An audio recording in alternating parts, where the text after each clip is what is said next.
ওই দিন আমি একটা বৃদ্ধাশ্রমে গিয়েছিলাম। একটা বৃদ্ধাশ্রমে একটা মা লিখেছে দেয়ালে যে বাবা এবার ঈদে তোর বাড়িতে আমাকে একটু নিবি,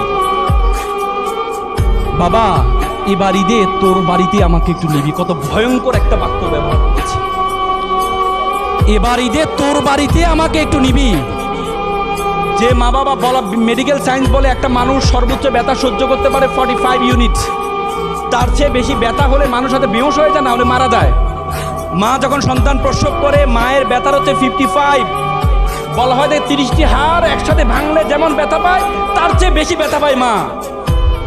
সে মাকে তোমরা বৃদ্ধাশ্রমে রেখে আসছো, সে বাবাকে তোমরা আনস্মার্ট বলো। বাবা তোমার স্বাধীনতা খর্ব করছে। একটা বাবা একটা ছেলে ঘুরে উড়াচ্ছিল, একটা বাবা একটা ছেলে ঘুরে উড়াচ্ছিল। ছেলে জিজ্ঞেস করলো, আচ্ছা বাবা ঘুড়িটা কি কারণে উঠছে? বাবা বলে ঘুড়িটা সুতার কারণে উঠছে। ছেলে বলে বাবা আমি দেখি সুতা ঘুড়িকে টানছে আর তুমি বলো সুতার কারণে উঠছে।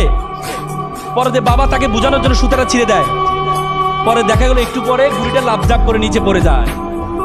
বাবা বলে দেখো তোমার অনেক সময় আমাদের বিভিন্ন হস্তক্ষেপ তোমার কাছে মনে হয় তোমার স্বাধীনতা খর্ব, কিন্তু আমার এই টান যদি না থাকে তাহলে তোমার জীবনের ঘুড়িও কখনো উড়বে না, উড়বে না, উড়বে না। সুতরাং তোমার মা বাবা তোমার জীবনের জন্য অনেক কষ্ট করেছে। বাবাকে বলে মোমবাতির মতো নিজে জ্বলে পুরো পরিবারকে আলোকিত করে। বাবাকে বলো গরম টিনের মতো, যে টিন সকল গরম নিজে সহ্য করে, নিচে সন্তান পরিবারকে সুন্দর করার জন্য পুরো জীবনটা শেষ করে দেয়। সেই মা বাবাকে আমরা বৃদ্ধাশ্রমে রেখে আসি।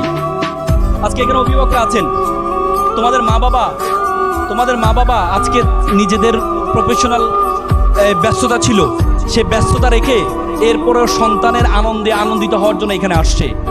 অথচ আমরা একটু বড় হলে মা বাবাকে আনস্মার্ট মনে করি।